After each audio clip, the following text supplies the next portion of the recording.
Una había preparado 17 estrategias para sobrevivir a un esposo brutal durante el viaje de 3 semanas hacia el norte. Estrategia número 1, silencio y obediencia. Estrategia número 2, ser útil. Las estrategias de la 3 a la 17 eran variaciones de soportar en silencio. No se había preparado para qué hacer si él era tímido, pero se estaba adelantando a los acontecimientos. De hecho, 3 semanas por delante. Y en ese preciso momento, todavía estaba en el balcón de la fortaleza de su padre, Envidia. El aire cálido era dulce contra su piel. Entendió que sería la última vez como hija de esa tierra. Debajo de ella se hacían los preparativos finales. Su guardia, su dote de carromatos de grano. Los emisarios de rostro sombrío de Stonefall la observaban con ojos planos e indescifrables, y su aspecto coincidía exactamente con su reputación. Duros, curtidos y profundamente indiferentes a su existencia. Algo en su interior, la parte que ya estaba catalogando las salidas en cada habitación a la que entraba. La parte que había evaluado a los guardias de Stonefall y concluido que eran competentes pero estaban cansados. Los clasificó como no hostiles, solo hambrientos. No discutió esa evaluación. Generalmente acertaba. El instinto animal llegaba a la simple verdad antes de que su cerebro terminara de componer una frase diplomática. Su padre salió al balcón. Miró los carromatos de grano, calculando. El primer envío es generoso. El segundo, tras la confirmación de la unión. ¿Y qué hay de mí? Sus ojos mostraban lo de siempre. Una fría evaluación de un activo estratégico. Cumplirás con tu deber, una. Asegurarás esta alianza. Tus comodidades personales son secundarias a la supervivencia de la manada. No tu manada. Ya no. Y Callen. Una promesa hecha en tiempos de paz. Esto es una necesidad. Él lo entiende, pero no lo entendía. Callen había susurrado. No dejaré que ese salvaje del norte se quede con lo que es mío. No dijo te amo, sino no dejaré que se quede con lo que es mío. Ella era una joya robada. Maeve, su doncella, apareció en la puerta, pálida como la nata fresca. Mi señora, es la hora. Una echó un último vistazo a las verdes colinas. Había aprendido a transformarse allí. Su pequeña loba gris correteaba entre flores silvestres. Sus 4 patas iban en direcciones diferentes a la vez. Tenía 12 años.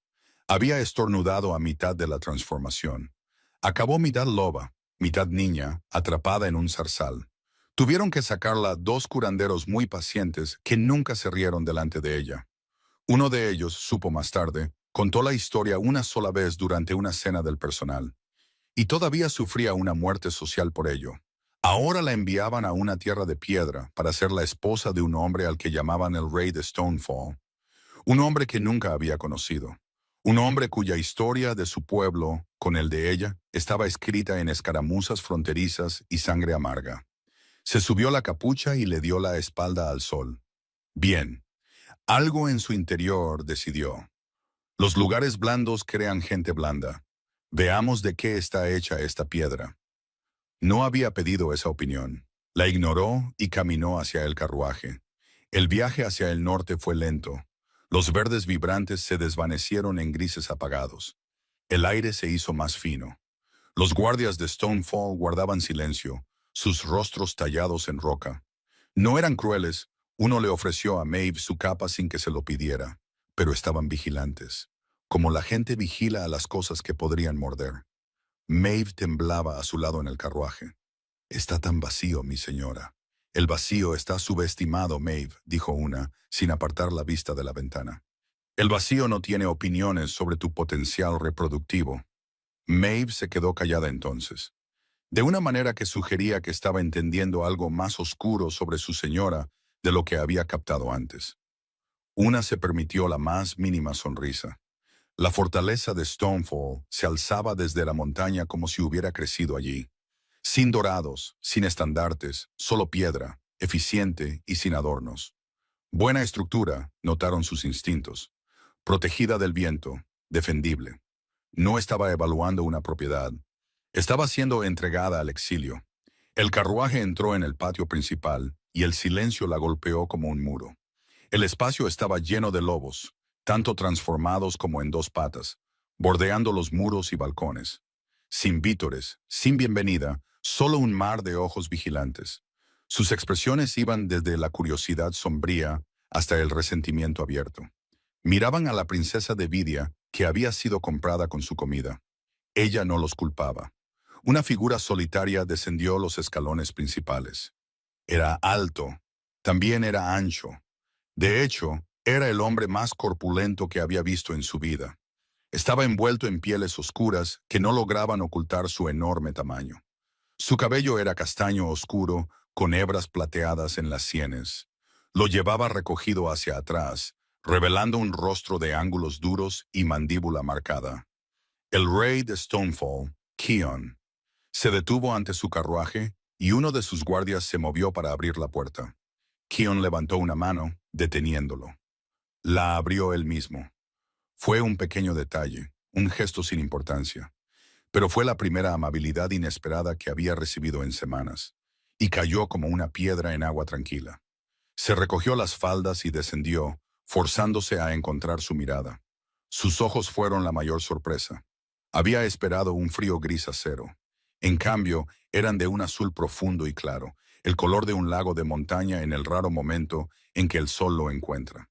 Y en sus profundidades no vio ni la arrogancia ni la crueldad para las que se había preparado. Vio cansancio, vio aprensión, vio a un hombre del tamaño de una puerta que parecía querer disculparse por sus propias proporciones. Estaba nervioso. El enorme y aterrador rey alfa de Stonefall, que parecía capaz de partir un pino con sus propias manos, estaba nervioso por conocerla. Las estrategias de la 1 a la 17 no habían tenido en cuenta esto. Lady Una, dijo él. Su voz era un murmullo grave, como rocas asentándose en las profundidades de la tierra. Bienvenida a Stonefall. Rey Keon, logró decir.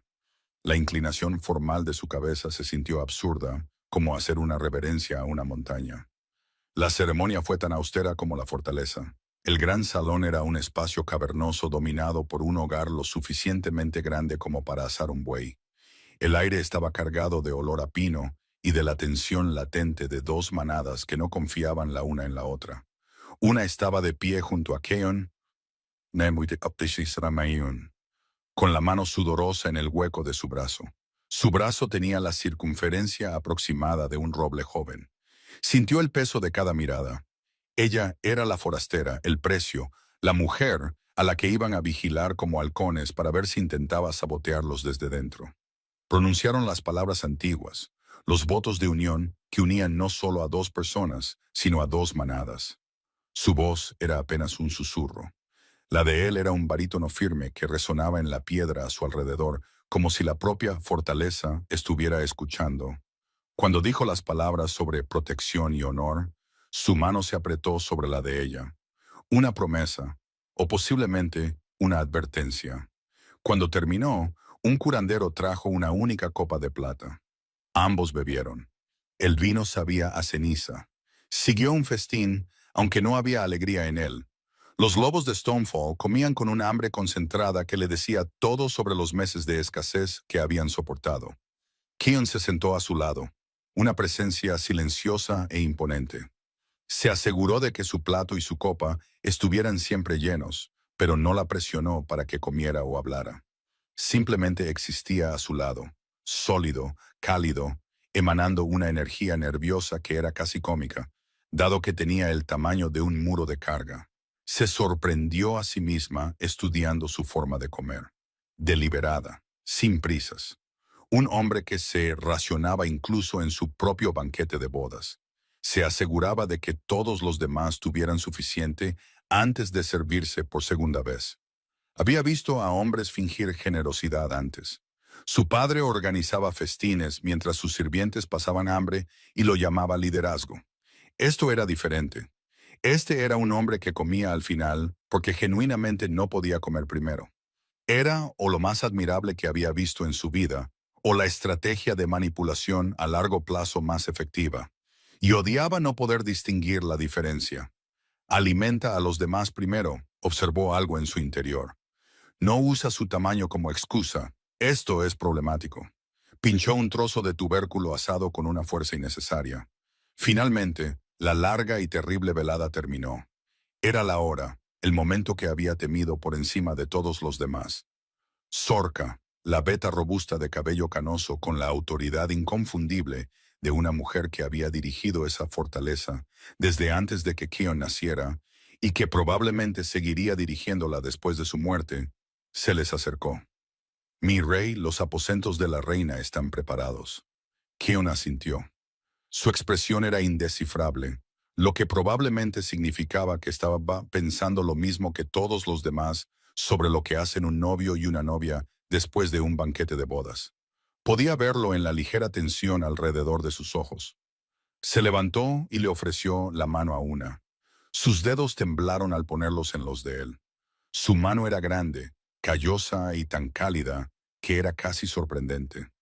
Su agarre era suave, cuidadoso de una manera que un hombre de ese tamaño tenía que ser deliberado. Mientras caminaban, podía sentir su ansiedad irradiando de él como calor. El rey de Stonefall, nervioso por su propia noche de bodas, era casi entrañable. La condujo en silencio por sinuosos pasillos de piedra. Su corazón martilleaba. Había sido entrenada para esto, sabía lo que se esperaba. No mostraría debilidad, no entraría en pánico. La llevó a una pesada puerta de roble al final de un pasillo tranquilo, lejos del clamor principal de la fortaleza. La abrió.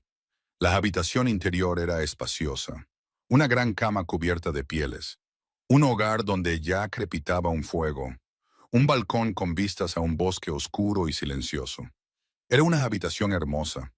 También era, notó, una habitación con excelente visibilidad y dos salidas. Había pensado en su seguridad, incluso aquí, en sus aposentos de noche de bodas. Él no entró. Se quedó en el umbral, sus anchos hombros llenando el marco con el tipo de inmensidad casual que habría sido aterradora si no pareciera absolutamente aterrorizado. Estos son sus aposentos, mi señora. Ella esperó. Metió la mano en una bolsa de su cinturón y sacó una pesada y ornamentada llave de hierro. Se la tendió. Su mano temblaba ligeramente. Ella la miró fijamente. La puerta tiene una cerradura fuerte, dijo él, con esos ojos azul lago fijos en los de ella. Esta es la única llave. Es suya. Se la presionó en la mano. El metal estaba frío contra su palma. Le he quitado su hogar, Lady Una. No le quitaré también su santuario. No entraré en esta habitación a menos que usted me invite. Ese es mi juramento para usted. Ella miró de la llave a su rostro. El nerviosismo que había visto en el patio había desaparecido. En su lugar había algo más difícil de mirar. Una sinceridad tan desprotegida que parecía casi imprudente. Este era un hombre que entendía las matemáticas del poder y se lo estaba entregando deliberadamente a una extraña. Hizo una breve reverencia. Duerma bien. Se alejó, sus pasos desvaneciéndose hasta la nada. Una cerró la puerta, oyó el satisfactorio clic del pestillo. Se había preparado para un monstruo. No tenía ni idea de qué hacer con un hombre que se encerraba a sí mismo fuera. Puso la llave en la repisa de la chimenea y se fue a la cama. No sabía muy bien por qué. Él llegó al final del pasillo antes de que sus piernas le informaran que ya no cooperaban.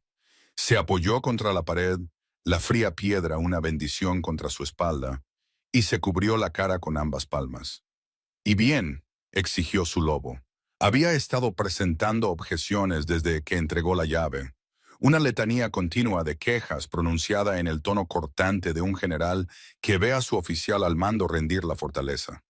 «Le diste la única llave de su habitación en tu fortaleza donde vives.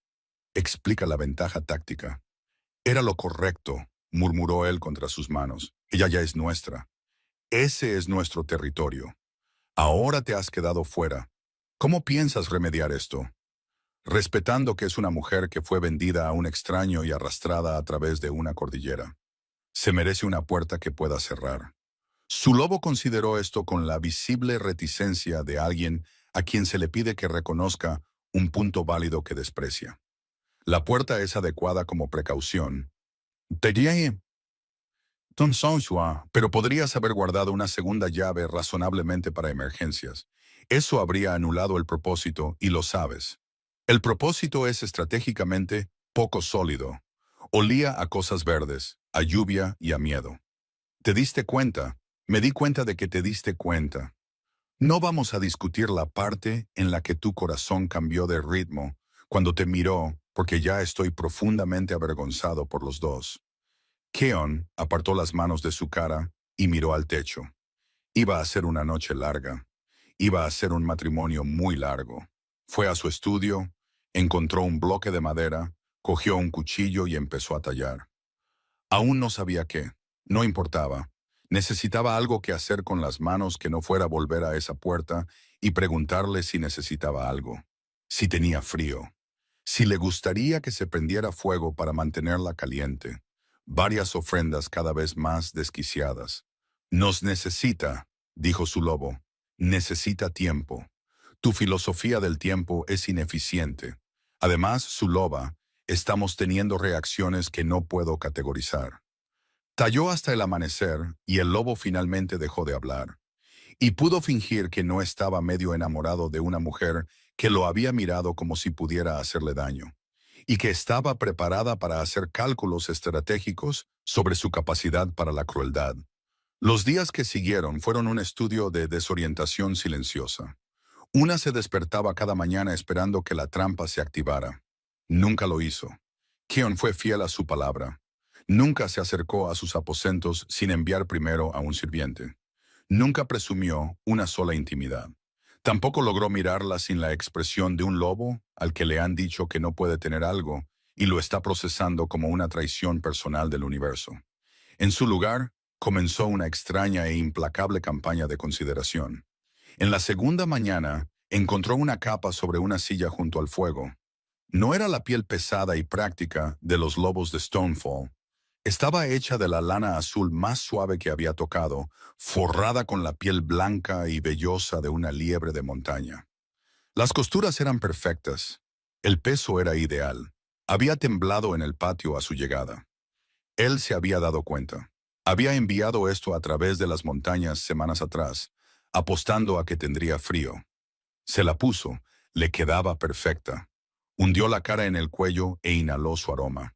Luego pasó el resto de la mañana reorganizando agresivamente sus aposentos para castigarse por preocuparse. Luego vinieron los libros. Una pequeña pila apareció sobre una mesa, encuadernados en cuero gastado. Historias y poesía de los reinos del sur. Textos que su padre siempre había llamado una frívola pérdida de tiempo. Porque cualquier cosa que no generara monedas no valía la arcilla en la que estaba escrita.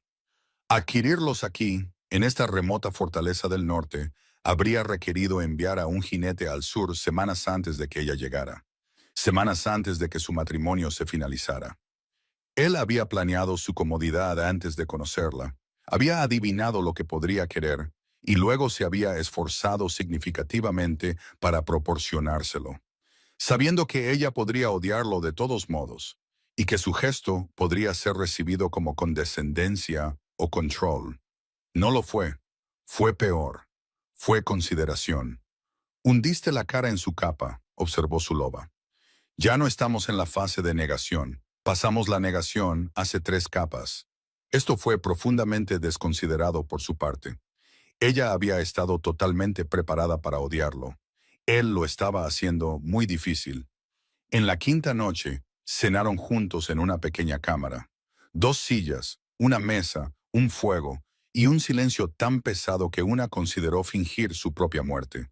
Keon habló primero. Sorka me dice que el invernadero del oeste se derrumbó en la última tormenta de invierno. Se lo dijo a su plato, no a ella. Luego levantó la vista y su expresión era la neutralidad cuidadosa de un hombre que hace una oferta conversacional y que está absolutamente seguro de que será rechazada con prejuicios. Planeamos reconstruirlo más fuerte. El suelo de nuestro valle es pobre, pero en un invernadero con semillas del sur. Se interrumpió. La observaba como imaginaba que observaba el clima de la montaña, tratando cautelosamente de leer lo que se avecinaba.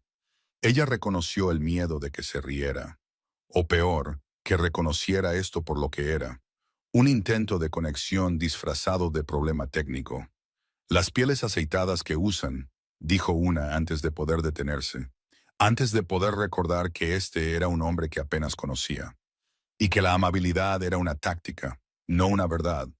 Son pesadas, bloquean demasiada luz y atrapan la humedad en los lugares equivocados. Lo pierden todo por el moho. Se tensó. Era una crítica a su fortaleza en su quinta noche. También era la primera cosa real que le había dicho. Pero la mirada que cruzó su rostro no fue de ofensa. Fue de interés, agudo, enfocado, hambriento de información, como un lobo que huele comida.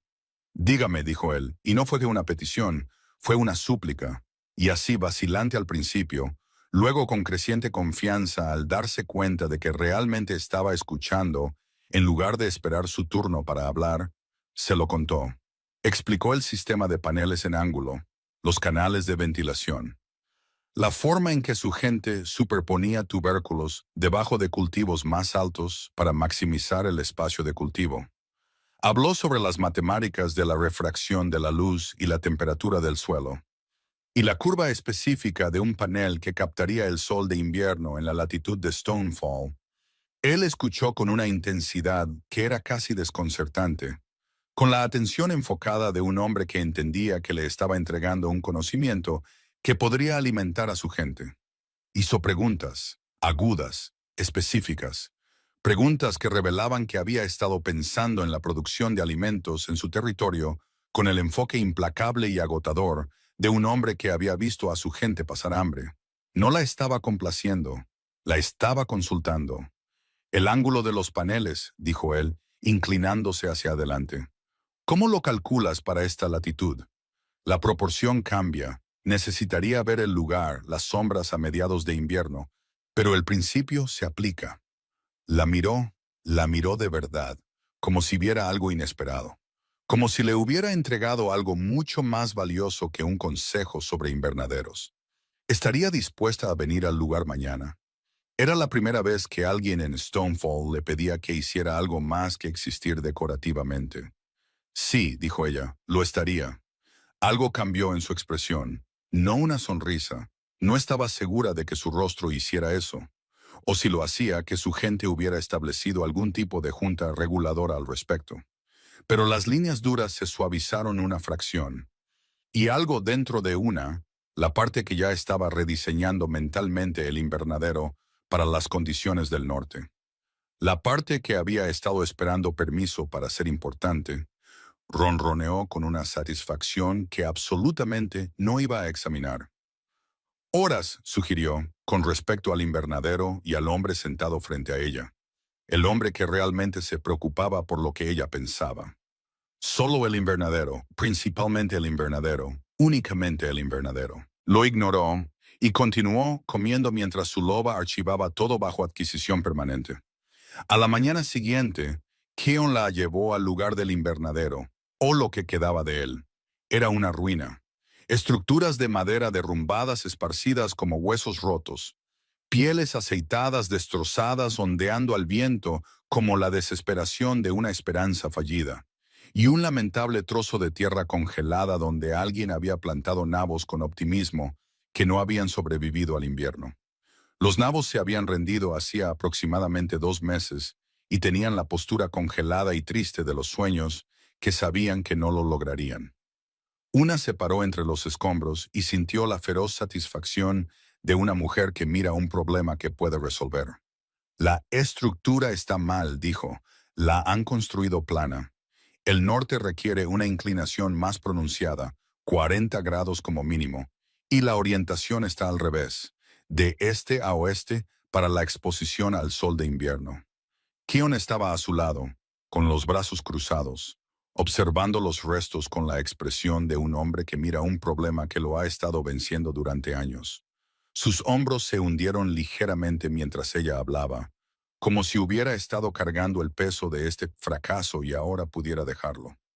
Tenemos un dicho en Stonefall, dijo en voz baja, su voz cargada con el peso de algo transmitido a través de generaciones. La montaña no da nada que no te hayas ganado. Miró la estructura derrumbada, los nabos muertos, el lamentable estado de todo. Aparentemente, eso incluye verduras y arquitectura básica de invernaderos. Hemos estado perdiendo en lugar de ganar, parece. Fue la primera vez que lo oyó ser siquiera ligeramente divertido, y la tomó por sorpresa. Su tono era tan seco, tan consciente de su propio fracaso que casi sonrió. Casi. Se contuvo. Zorca, que había venido con una pizarra y un estilete, y el porte de una mujer que había esperado años a que alguien explicara por qué sus cultivos seguían muriendo en lugar de simplemente morir más silenciosamente, estaba tomando notas con la sombría eficiencia de un comandante militar. Miró a Una con la cuidadosa neutralidad de alguien que reprime un enorme «te lo dije». ¿Los nabos?, preguntó Keon, mirando el triste trozo congelado con el tono de alguien que pide a un sanador que se pronuncie sobre un paciente que ambos saben que está muerto. Los tubérculos necesitan los bancales elevados en el muro norte, con los paneles de vidrio reflejando el calor desde el lado orientado al sur. Los teníais en el lugar más frío. Todo muere. Hemos estado perdiendo cosechas durante 3 años, dijo Zorca, su voz cuidadosamente neutral como la de alguien que ejerce una tremenda contención. La mandíbula de Keon se tensó. Soy un alfa, no un granjero. Por suerte para ti, dijo Una, agachándose para examinar el suelo. Te casaste con Una. El silencio que siguió fue lo más ruidoso que había oído en su vida. El tipo de silencio donde las palabras flotan en el aire, como si hubieran sido escritas con fuego. Levantó la vista y encontró a Keon y Zorca mirándola fijamente. La expresión de Keon era... no pudo catalogarla. Sorpresa, sí, una especie de shock, pero debajo algo más cálido y peligroso. Había dicho, te casaste con Una. No como una declaración de hechos, no como un recordatorio del acuerdo político. Casualmente, posesivamente, como si lo hubiera aceptado. No había sido su intención. Las palabras se habían escapado de algún lugar debajo de sus estrategias, de la parte de ella que ya estaba midiendo el aspecto del valle y calculando los ángulos de los paneles, y tratando este invernadero roto como un problema que le pertenecía porque él le pertenecía, aunque absolutamente no estaba pensando en eso.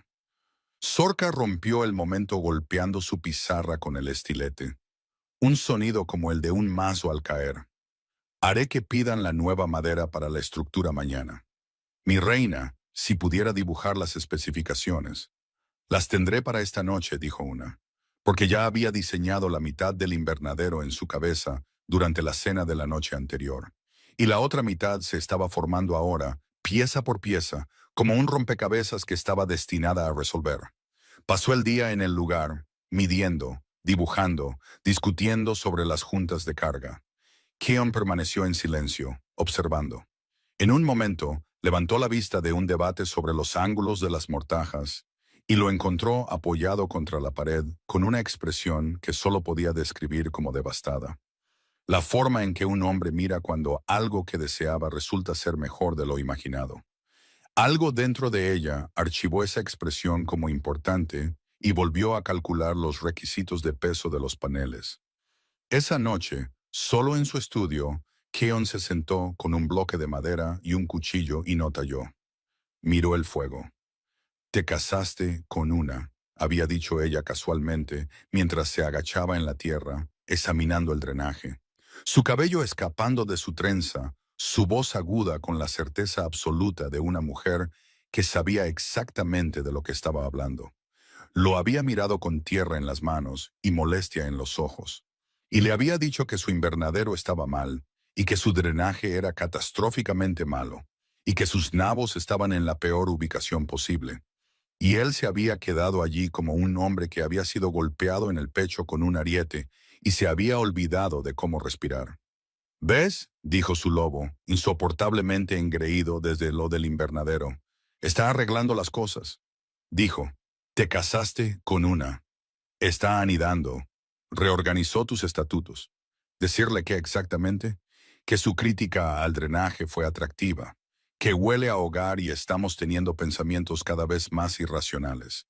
Organizó todo tu caos burocrático en 3 horas. Se mueve por tu biblioteca como si fuera la dueña. Lleva aquí 2 semanas. Dale tiempo. Sigues diciendo esto, pero prepárate. No se va a ir. Y necesitas usar palabras en lugar de tallar lobos. Talló hasta que sus manos dejaron de temblar. Se estaba convirtiendo en un hábito. La única forma que conocía de expresar cosas que no podía decir en voz alta.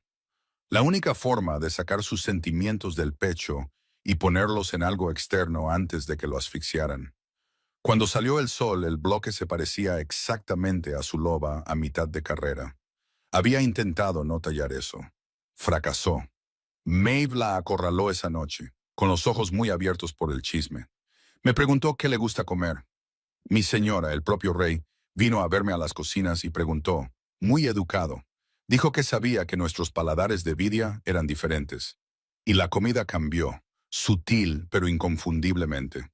Junto a los guisos contundentes y las carnes asadas, ahora había delicados pescados al horno con hierbas, tartas de bayas dulces y panes hechos con una harina más fina que cualquier cosa que hubiera probado desde que se fue de casa. Nada elaborado, nada que dijera, mira lo que puedo hacer por ti. Solo una atención cuidadosa a la forma de su hambre particular. Maeve también informó que el rey caminaba de un lado a otro fuera de su estudio, discutiendo consigo mismo. Dijo algo como, lleva aquí 2 semanas, dale tiempo.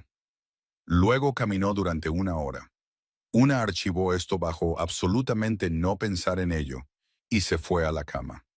Su loba lo archivó bajo obvio y estamos complacidos.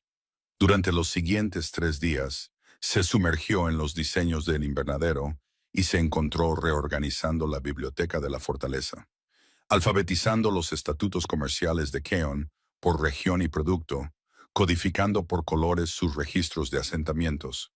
Sorka la encontró a mitad del trabajo y se quedó helada. En Stonefall, dijo Sorka, con la voz cuidadosamente neutral, cuando una loba ordena la guarida de un alfa, sus registros, su gobierno, es una declaración de intención permanente. Una se detuvo. Solo estaba organizando libros. Has alfabetizado 3 siglos de acuerdos. Toda la fortaleza lo sabe. Están apostando si el rey se ha dado cuenta. Los ojos de Sorka brillaron. Lo hizo hace horas. Se quedó muy callado al respecto. La carrera bajo la luna ocurrió en una noche en que las paredes se sentían demasiado cerca y la extrañeza de su nueva vida le oprimía el pecho. Necesitaba correr. La parte de ella que era todo memoria muscular anhelaba el suelo bajo sus patas y la libertad de una forma que no tenía que pensar.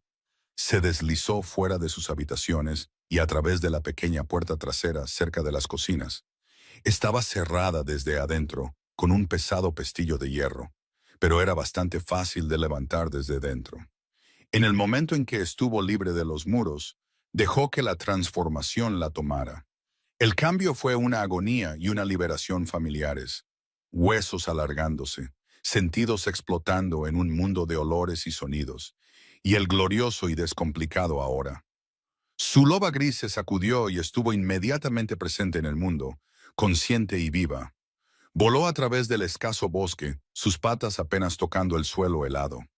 La alegría fue una bomba. Corrió hasta que sus pulmones ardieron, y la parte cuidadosa de ella aulló de júbilo. Estaba tan perdida en ello que no lo sintió hasta que él estuvo allí.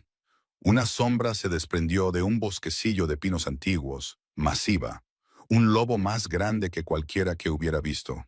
Su pelaje del color de la medianoche, un trosto viviente de la oscuridad de la montaña. El Alfa Kion era enorme en esta forma también, lo que le pareció profundamente injusto. Se congeló, agachándose, un gruñido creciendo en su pecho. Era rápida, pero era la mitad de su tamaño. También tenía que reconocerlo. Su loba no tenía más remedio que reconocerlo. No estaba realmente interesada en pelear con él. Él no avanzó, no erizó su pelaje ni mostró los dientes. Simplemente se quedó allí, con la cabeza ligeramente baja. No sumisión, sino respeto. Un reconocimiento silencioso de su derecho a estar aquí, su derecho a correr, su derecho a ser salvaje en su territorio. Un alfa cediendo ante el momento de otro lobo. Sus ojos, incluso en esta forma, Eran de ese azul imposible. Le sostuvo la mirada. No era una amenaza. Estaba de guardia. Cada depredador reconocería su olor y se alejaría. Movió la cola y continuó corriendo. Él la siguió a distancia, igualando su velocidad, sin cerrar nunca la brecha. Cuando ella dio la vuelta, él se fundió entre los árboles y la dejó transformarse en privado. Volvió a subir a sus habitaciones con el corazón martilleando en el pecho, y no era del todo por la carrera. Te dejó liderar, observó la parte territorial de ella con profunda satisfacción. En su propio territorio, un alfa siguió tu ritmo en lugar de marcar el suyo. No intentó dominar la carrera. Se quedó atrás y te cubrió la espalda. Y cuando te dirigiste a casa, se fue para que pudieras transformarte sola, sin ser vista. Te trató como a una igual cuando podría haberte tratado como a una presa. Una pausa cargada de significado. Esto es nuestro ahora. Todo. La biblioteca, el invernadero, las montañas, el hombre. Deja de fingir. Se cubrió la cabeza con las pieles y dijo en voz alta a su habitación vacía. La había seguido. No había sido su intención. No exactamente. Había estado en su estudio, insomne como de costumbre, tallando un trozo de madera que empezaba a parecerse muy específicamente a ella. Cuando oyó la puerta trasera, supo que era ella antes de que su cerebro se diera cuenta. La forma en que se movía, con paso ligero, segura de sus salidas. Ya estaba mapeada en alguna parte profunda de él que la rastreaba por la fortaleza. De la misma manera que rastreaba los patrones climáticos y las rutas de suministro, y la docena de pequeños detalles para mantener vivo un reino. Se había transformado y había ido tras ella, no para detenerla, no para seguirla en el sentido de rastrearla como un cazador acecha a su presa, solo para asegurarse de que nada en su territorio la tocara mientras corría, solo para estar presente en caso de que lo necesitara, solo porque la idea de ella corriendo sola en la oscuridad con depredadores en las montañas hacía que su lobo diera vueltas en círculos. Y entonces ella corrió, y la parte de él que se había mantenido con una correa muy corta desde el día en que salió de ese carruaje, dejó de discutir y simplemente observó. Era rápida, era hermosa. Corría como algo que había estado enjaulado y estaba recordando a qué sabía la libertad. Y su lobo, su estúpido, traidor y enamorado lobo, se había sentado a la luz de la luna y había pensado, ahí, esa, cueste lo que sea necesario. Ella le había gruñido y él no se había movido, y su lobo había dicho con perfecta calma, está estableciendo límites, esto es saludable, no lo arruines moviéndote, quédate quieto, muéstrale que respetamos su espacio. No lo había arruinado, la había seguido a distancia y había protegido su carrera. Y cuando ella se dirigió a casa, él había desaparecido entre los pinos porque ella merecía volver a sí misma sin audiencia. Merecía esa privacidad. Merecía volver a su piel sin que nadie la observara. De vuelta en su estudio, todavía oliendo a pino y aire frío, recogió la talla a medio terminar y la miró correctamente por primera vez. Era ella. Había estado tallándola durante una semana y fingiendo que no lo hacía, mintiéndose a sí mismo sobre la especificidad de las proporciones, el ángulo exacto de sus orejas, la forma particular en que sostenía la cabeza cuando pensaba. No eres sutil, observó su lobo con profunda satisfacción. Soy consciente. Reorganizó tu biblioteca, arregló tu invernadero, corrió en tu montaña y te dejó seguirla. No se va a ir. Keon, deberías decírselo. ¿Decirle qué? Que nos reclamó en el momento en que dijo que nuestro drenaje era terrible, que lo dijo con perfecta compostura, como si comentara el tiempo y perdimos la cabeza, que somos absolutamente el hombre menos sutil del mundo cuando ella está en la habitación, que ella lo sabe desde hace semanas y no tenemos ni idea de lo que va a hacer al respecto. No le voy a decir nada de eso. Deberías. Alfabetizó tus estatutos comerciales por región y luego por producto. Todo tu sistema burocrático está ahora lógicamente organizado. Ha reorganizado 3 cámaras. Vino al sitio del invernadero. Se queda. Deja de mentirte a ti mismo y díselo.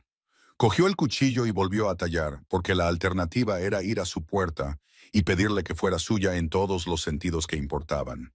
Y todavía no tenía ni idea de si ella realmente lo quería o si solo estaba siendo profesional con el matrimonio en el que su padre la había vendido. Las cosas cambiaron después de la carrera. El silencio entre ellos perdió su filo y se convirtió en otra cosa. Un silencio de compañerismo. El tipo de silencio que ocurre entre personas que no necesitan llenar el aire para sentir la presencia del otro. Un silencio que se sentía como elegirse mutuamente una y otra vez en los pequeños momentos entre palabras. Él empezó a buscarla para algo más que consejos sobre el invernadero. La encontraba en la biblioteca de la fortaleza, una habitación polvorienta y descuidada que ella había reclamado como suya. La había reorganizado por temas y poco a poco la estaba haciendo habitable, y le pedía que revisara los estatutos comerciales de su padre.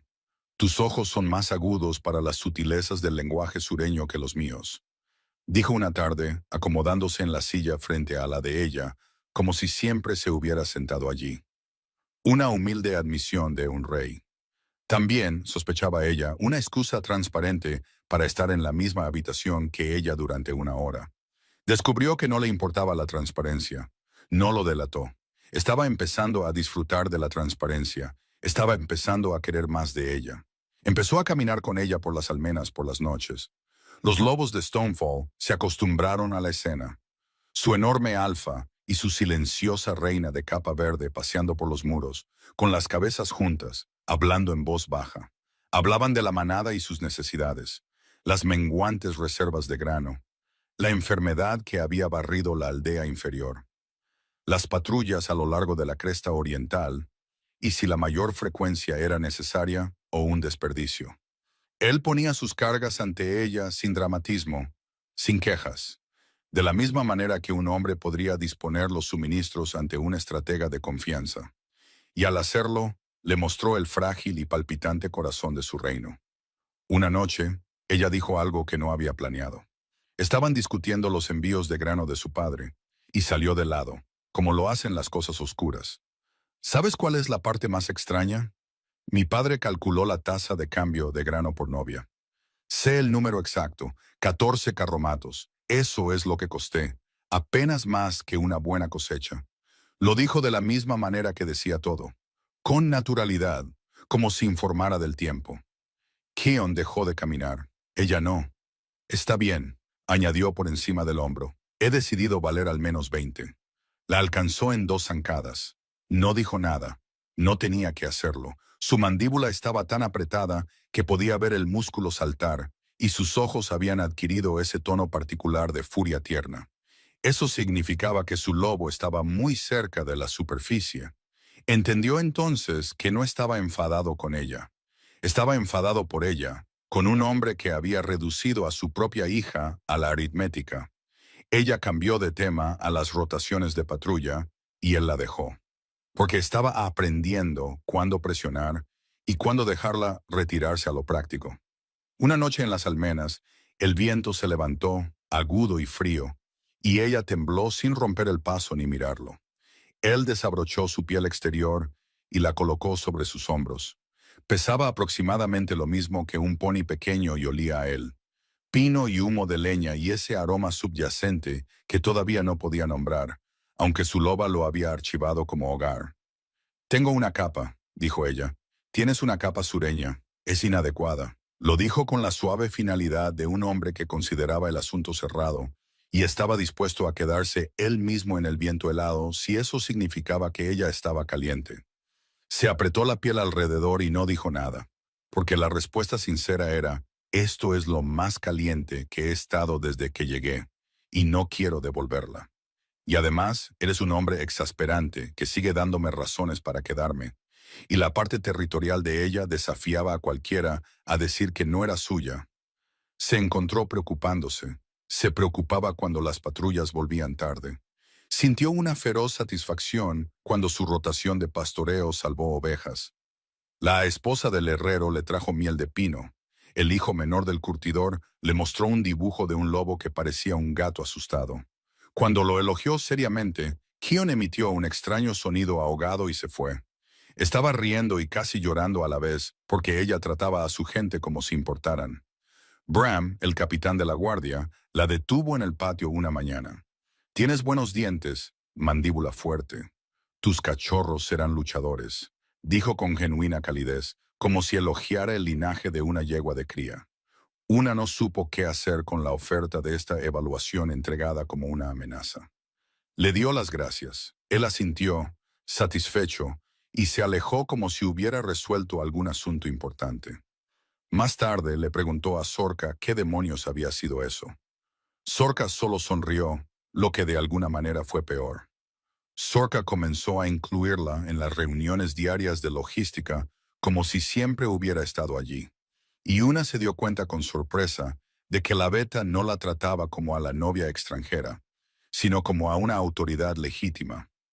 Más tarde, Maeve mencionó con apenas disimulada alegría que los lobos estaban apostando cuándo el rey la marcaría. Bram había apostado que sería antes de la primera nevada. Parecía cada vez más satisfecho. Kion no tenía ni idea de que toda la fortaleza estaba cronometrando su cortejo, el alfa menos sutil del mundo.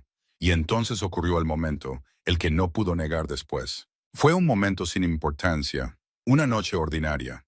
Estaba en el gran salón revisando los recuentos de grano de la semana con Sorka, cotejando proyecciones cuando Keon entró del frío. Nieve en su cabello oscuro, sus mejillas enrojecidas por el viento, una piel rota sobre un brazo. Había estado ayudando a reparar el muro exterior.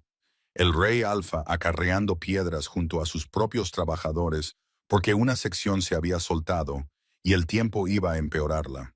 Y él no pedía a otras personas que hicieran cosas que él no haría. Se detuvo a hablar con uno de los lobos más jóvenes, un chico de apenas 16 años, que había estado luchando con su primera patrulla de invierno. Una lo vio agacharse al nivel del chico, lo cual era una hazaña dado su enorme tamaño. Dijo algo en voz baja que hizo que los hombros tensos del chico se relajaran. Ánimo, no lástima, no condescendencia, solo puedes hacerlo. Sé que puedes. El chico asintió, se enderezó, y Kion le dio una palmada en el hombro, suave, cuidadosa, como siempre era cuidadoso con las cosas más pequeñas que él, y se levantó. No sabía que ella lo estaba observando. Su rostro estaba desprotegido, cansado, preocupado. El peso de la fortaleza, y el invierno y las reservas de grano, y el muro y el chico, y todo ello, visible por solo un segundo antes de que se recompusiera. Se puso de nuevo la máscara del rey, se convirtió de nuevo en el alfa, y una pensó con la repentina y terrible claridad de una mujer que se lanza por un acantilado. Oh, oh no. No fueron los regalos, no fue la llave ni la capa ni los libros ni la carrera bajo la luna. Fue esto, él, el hombre que acarreaba piedras y se agachaba para hablar con chicos asustados, y llevaba un reino entero a sus espaldas y no sabía cómo pedir ayuda. El hombre que tallaba su loba en secreto porque sus manos necesitaban algo que hacer que no fuera a alcanzarla. El hombre que la miraba como si ella fuera lo que lo mantenía vivo. Estaba enamorada de él. Estaba catastrófica, irrevocable e inconvenientemente enamorada de él. Y probablemente había sido cierto durante semanas. Y la única persona que no lo sabía era ella. Finalmente, dijo su loba con la profunda satisfacción de alguien que había tenido razón sobre la propiedad desde el primer día. Que había sabido desde el momento en que lo olió que era suyo. He estado esperando. Eres muy lenta. Glacialmente lenta. Huele a hogar. Y lo has sabido desde la capa. Desde antes de la capa. Desde el patio. Deja de fingir. Cállate, susurró una. Pero no había enfado en ello porque su loba tenía razón y sus manos temblaban. Y al otro lado del salón, Kion levantó la vista y encontró sus ojos y sonrió. Solo una pequeña sonrisa, solo para ella. Una sonrisa que hizo que todo su rostro se reorganizara en algo casi insoportablemente hermoso. Y su corazón hizo algo tan estructuralmente inestable que le sorprendió que no se derrumbara por completo. Volvió a mirar los recuentos de grano y no vio un solo número durante el resto de la noche. Las cifras se volvieron borrosas. Los cálculos perdieron sentido. Todo en lo que podía pensar era en esa sonrisa, esa atención cuidadosa, ese hombre que le daba llaves y la tallaba en madera y le pedía su opinión sobre asuntos de Estado. Stonefall ya no era un destino, ya no era una jaula, era suyo. Esta biblioteca, este fuego, este exasperante invernadero, este imposible, gentil y peligroso hombre. No tienes razones para mantenerlo a distancia, señaló la parte territorial de ella con la fuerza de un ariete. Tienes estrategias. Las estrategias no son razones. Te estás escondiendo detrás de una lista que hiciste en un carruaje cuando tenías miedo. Y ya no tienes miedo. Estás enfadada porque no tienes miedo. Estás furiosa porque esto funcionó. Basta. Le dijo que se callara. Cada vez era más difícil ganar esas discusiones. También se estaba volviendo más difícil preocuparse por ganarlas. Entonces encontró al lobo. Encontró su estudio vacío. Un fuego moribundo en el hogar. En la mesa de trabajo había un bloque de madera pálida y un cuchillo, y junto a él, a medio terminar, un lobo. Gris, pequeño, atrapado a mitad de carrera. Incluso incompleto, la artesanía era extraordinaria. Era su loba. Reconoció las proporciones, las orejas, el ángulo de su columna cuando pensaba. La había tallado de memoria, de la carrera bajo la luna, del sitio del invernadero, de verla moverse por su fortaleza como si fuera la dueña. Algo dentro de ella se quebró. La fortaleza de piedra de la estrategia y la distancia se abrió. No pretendía que ella viera esto. Era el corazón de un hombre tallado en madera porque no podía decirlo. Lo volvió a poner en su sitio y se fue, sintiendo como si se hubiera tragado un carbón encendido. Díselo, la parte de ella que ya había reclamado la biblioteca y el invernadero y las almenas y en silencio, obstinadamente, sin permiso. El hombre que caminaba con ella insistió. Díselo, dile que lo viste, dile que te quedas, díselo. No lo hizo. Todavía no. No hasta que pudiera averiguar cómo decirlo sin mentir. Esa noche en la cena se sentó frente a él y sintió al lobo inacabado entre ellos como una tercera presencia. Un fantasma de todo lo que él quería y todo lo que ella tenía miedo de querer. El silencio era diferente esta noche, cargado, lleno de cosas que ninguno de los dos había dicho. Podía sentirlo observándola cuando bajaba la vista, podía sentir la forma cuidadosa en que elegía cada palabra como si midiera su peso, como si temiera romper algo. La estructura del invernadero está avanzando, dijo él, con la voz cuidadosamente neutral. Tus cálculos de los paneles eran correctos. La luz cae exactamente donde dijiste que lo haría. Por supuesto que eran correctos, dijo ella, y algo en su expresión cambió. Levantó la cabeza. Había estado estudiando su plato. Ahora la estudiaba ella. Sé cómo calcular los ángulos de los paneles, Keon. Soy buena en esto. Lo sé, dijo él en voz baja. Por eso pregunté. Fue algo tan simple. Un reconocimiento de que tenía habilidades, de que tenía valor, de que valía la pena preguntar. Pero cayó como un peso. Había sido entrenada toda su vida por un hombre que medía su valor en utilidad política. Aquí había un hombre que medía su valor en lo que podía hacer, lo que sabía, quién era. No te falta confianza, dijo él, intentando aligerar el momento. Te casaste con una princesa de Vidia por grano y obtuviste ingeniería estructural. Yo lo llamaría suerte. Su rostro se partió en una sonrisa. Ella apartó la vista, nerviosa. Él extendió la mano sobre la mesa. Sus dedos dudaron en el aire durante un largo momento. Podía ver la discusión interna que ocurría detrás de sus ojos. El hombre conteniéndose, anulando un instinto que quería moverse más rápido. Había visto esa vacilación antes, en los aposentos cuando casi igualó su paso al de ella y luego deliberadamente redujo la velocidad. En las almenas, cuando su mano se desviaba hacia la parte baja de su espalda y luego se redirigía a la pared como si no pudiera confiar en que su propio tamaño no fuera intrusivo. Era un hombre con una correa, y la correa era su propia conciencia. Encontré la talla, dijo ella. El lobo en tu estudio hace 4 días. Su mano se congeló. Algo se movió en su rostro. Shock, luego un rubor que le subió por el cuello. Luego una expresión que solo podía describir como acorralada. Sus manos grandes y capaces se quedaron muy quietas sobre la mesa. No estaba terminada, dijo, con la voz áspera. Sonaba como si se hubiera tragado grava. Lo sé. El silencio se estiró como un caramelo. Su mandíbula se movió. Podía ver el esfuerzo que le costaba no retirarse detrás de la máscara real, no volverse distante, formal y seguro. Luego, muy silenciosamente, con una voz que nunca le había oído antes, despojada de armadura, un hombre poniendo todo su ser sobre la mesa. No debería haberlo hecho. No era mi lugar. Se detuvo, intentó de nuevo. No estás obligada a... Keon. Ella lo interrumpió. Extendió la mano sobre la mesa y tomó la de él. Sus dedos se crisparon bajo los de ella, pero no se apartó. Se aferró porque estaba cansada de estrategias y estaba cansada de esperar y estaba cansada de ser una piedra. Me aparté porque tenía miedo, no de ti, de querer quedarme.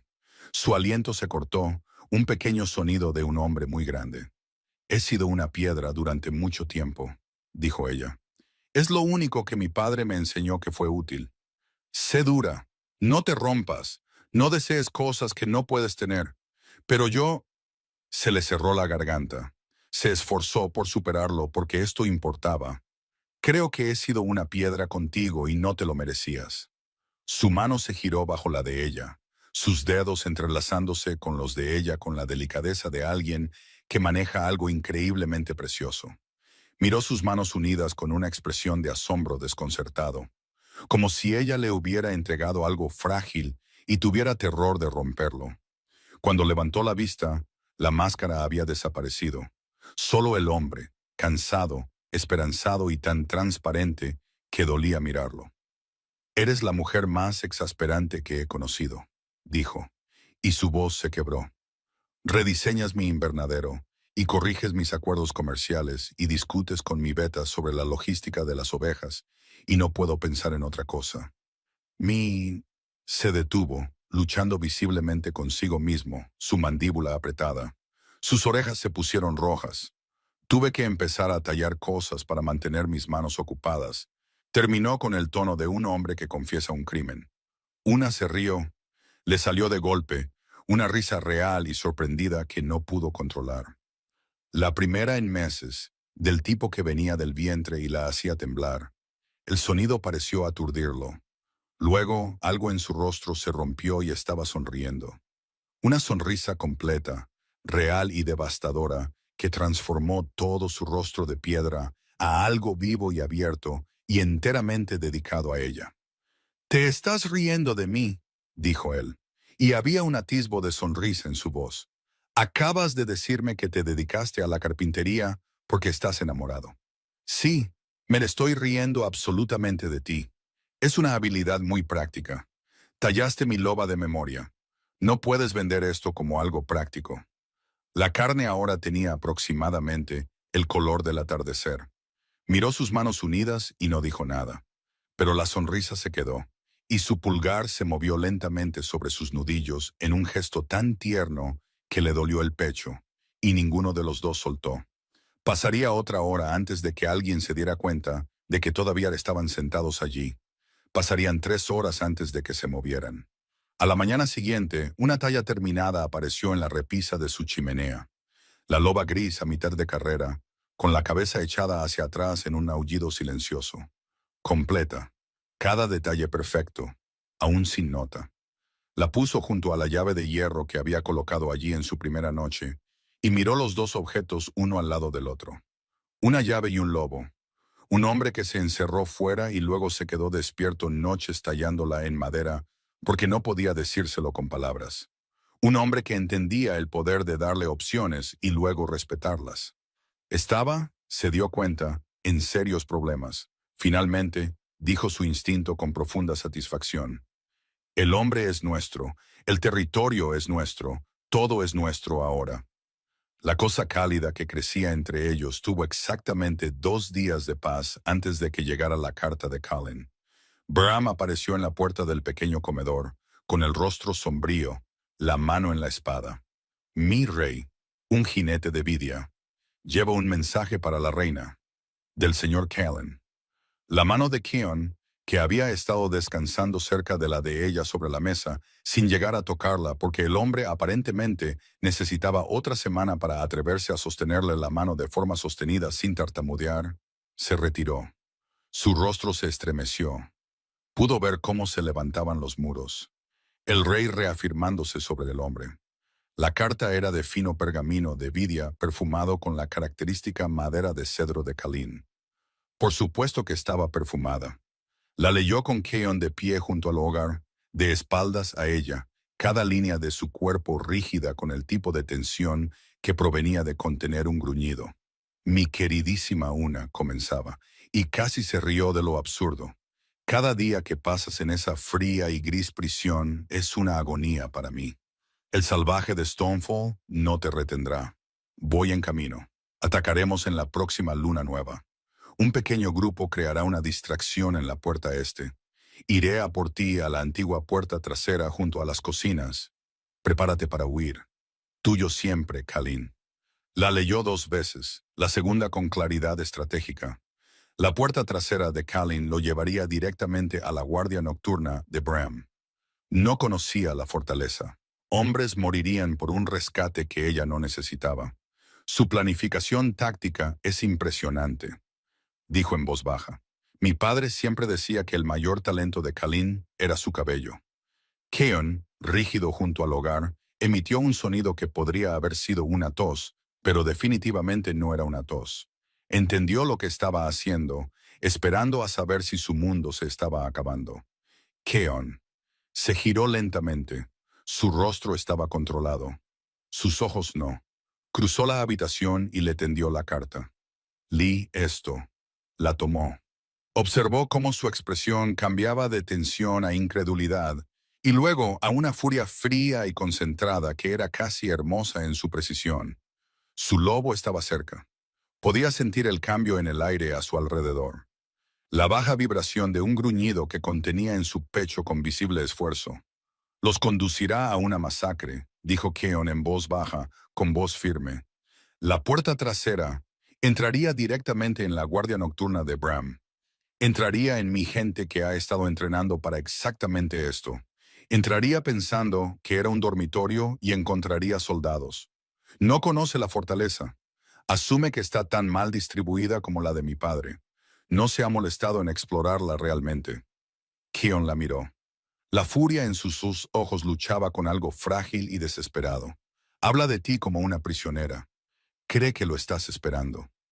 Ella le sostuvo la mirada. Él cree lo que quiere creer. Está enamorado de una idea de mí, una cosa indefensa y decorativa que le pertenece. Una chica en una torre que necesita ser rescatada. Nunca se molestó en ver quién soy realmente. Tomó aire. Este es mi hogar ahora. Esta es mi gente y tú eres mi alfa. Había dicho esas palabras antes en la ceremonia. Esta vez no eran una formalidad. Eran un juramento. El control en su rostro se desmoronó. No el rey, no el alfa, solo el hombre. Crudo y abierto y tan lleno de esperanza aterrorizada que casi no podía soportar mirarlo. Tenía miedo, dijo apenas en un susurro, de que todo fueran solo adornos en una jaula. De que tu corazón todavía estuviera envidia. Mi corazón está aquí mismo, dijo ella y tomó su mano. Y esta vez se aferró con el tipo de agarre que decía, no te voy a soltar. Lo ha estado por un tiempo. Solo era demasiado piedra para decirlo. Su mano se apretó sobre la de ella. La miró como si le hubiera entregado el sol, la luna, el reino entero envuelto en seda. Luego su mandíbula se tensó y el rey estaba de vuelta. La luna nueva es en 3 días. Debemos prepararnos. ¿Qué harás? ¿Matarlos? No empezaré una guerra con Vidia si se puede evitar. La miró. Calín viene a por ti. Es tu derecho decidir cómo lo recibimos. Le estaba dando el poder, convirtiéndola en una verdadera compañera. La confianza en eso era absoluta. Se le ocurrió una idea. Quiere ver a una prisionera. Espera a alguien golpeada y rota. Quiere ser un héroe. Una chispa de algo feroz y oscuramente divertido se encendió en su pecho. Démosle una bienvenida de héroe, solo que no la que él espera. En la noche de la luna nueva, Una estaba en sus aposentos, vestida con cueros oscuros, una lanza con punta de hoja en la mano.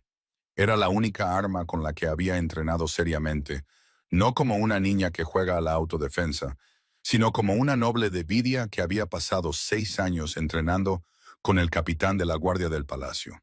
Porque su padre creía que una princesa que no podía protegerse a sí misma era una responsabilidad que debía ser gestionada. Había odiado esas lecciones con cada fibra de su ser. Nunca había estado más agradecida por ellas. Maeve la observaba con un rostro del color de la leche agria, atrapada entre el horror y el orgullo. Mi señora no puede. Lo más peligroso que puedo hacer ahora mismo, Maeve, es nada. Probó el equilibrio de la lanza, la vieja memoria muscular asentándose en sus manos como un regreso a casa. Fui vendida por mi padre, enviada a través de una cordillera, casada con un extraño, y reorganice su biblioteca en una semana. Si Callin cree que necesito ser rescatada, ha malinterpretado fundamentalmente cuál de nosotros es peligroso.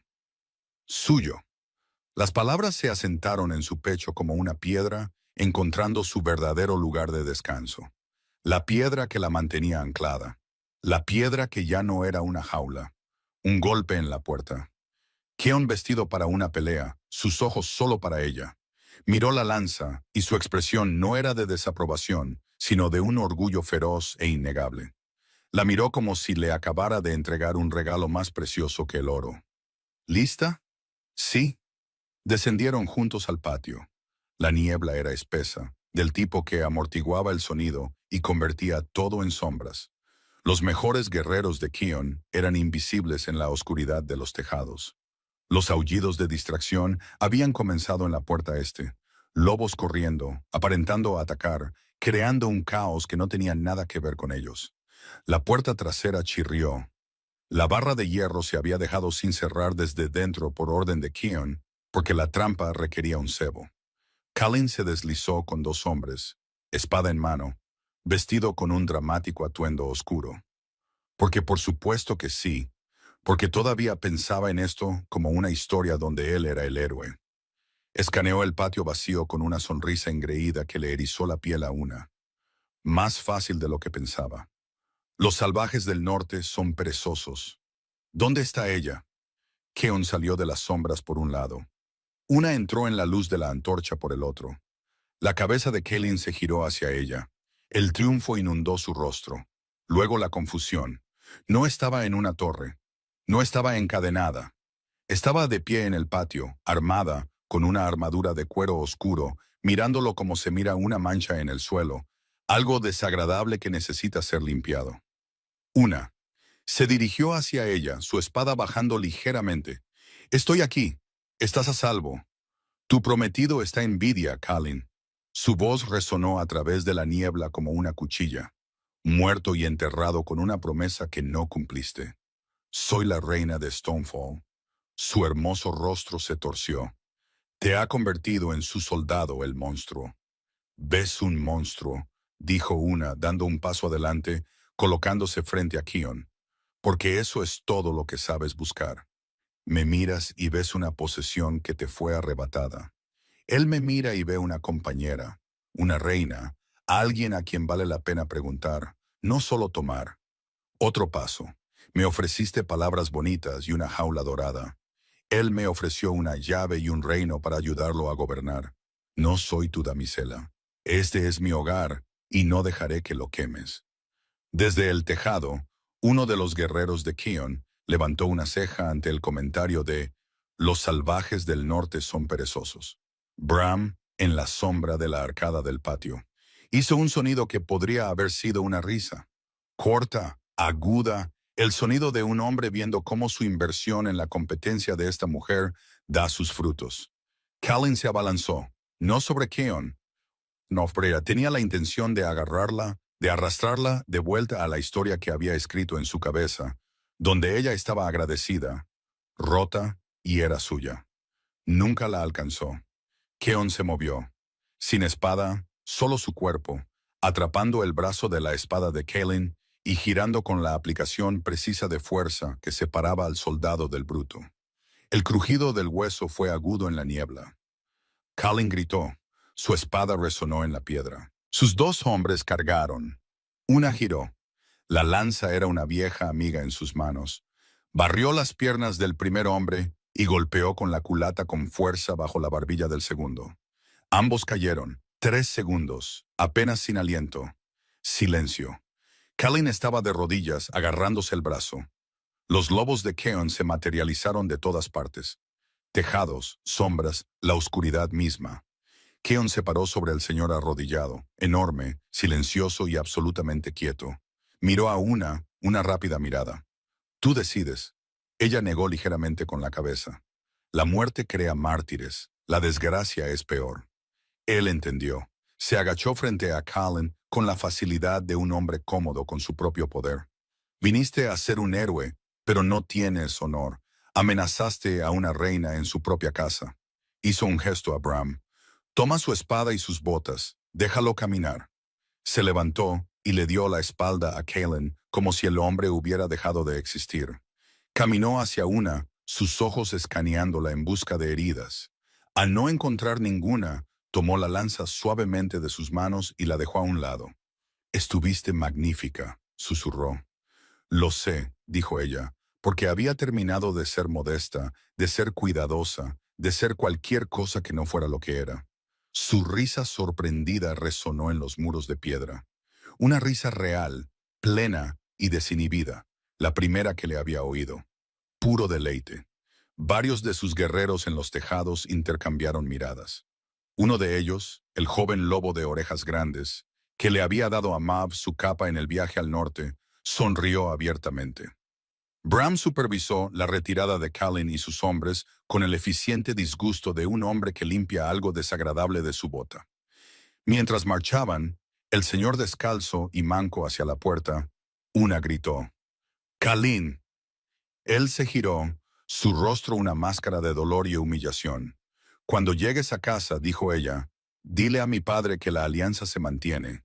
Dile que dije que la señora de Stonefall le envía sus saludos. Y dile», hizo una pausa considerando, «dile que el invernadero va de maravilla». Kalin la miró como si hubiera hablado en un idioma extranjero. Detrás de ella, oyó a Keon hacer de nuevo ese extraño sonido ahogado, el que hacía cuando algo lo deleitaba y no sabía dónde ponerlo.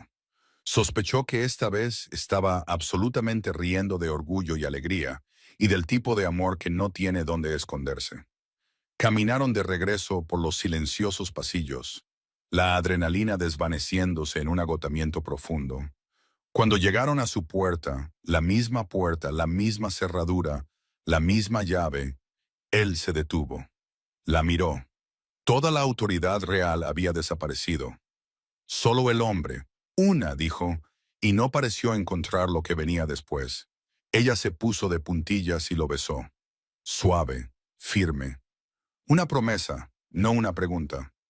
Él emitió un sonido contra su boca, silencioso, involuntario, como si algo dentro de él finalmente se hubiera relajado.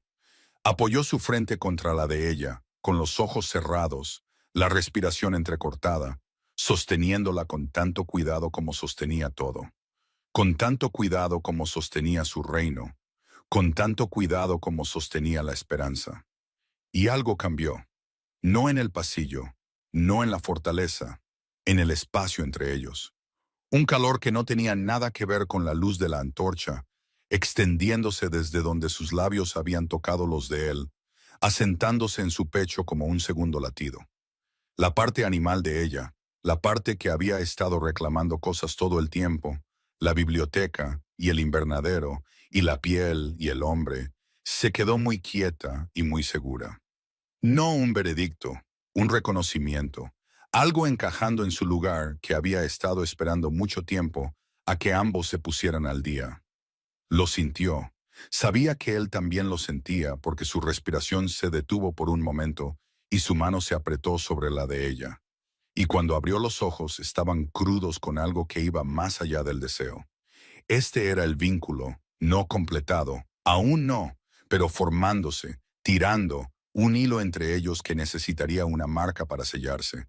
Y eso sería para más tarde, cuando la noche no estuviera llena de niebla y adrenalina, y el sonido de la humillación de Kalin todavía resonara en los muros. Más tarde, tenían tiempo. Tendrían tiempo. Ella dio un paso atrás, abrió la puerta. El fuego ardía dentro, brillante y cálido. Le tendió la mano. «Quédate». Él miró su mano, miró su rostro y sonrió lento, maravillado, como un hombre que ve salir el sol sobre sus propias montañas por primera vez. Como un hombre que había estado viviendo en la oscuridad y acababa de recordar lo que era la luz. No necesitaba una llave. Tomó su mano y la siguió adentro, y la puerta se cerró sobre el frío pasillo de piedra y lo último de sus pasados separados. Y ninguno de los dos miró hacia atrás. Estaban en casa, ambos, juntos. La montaña no da nada que no te hayas ganado. Se habían ganado esto.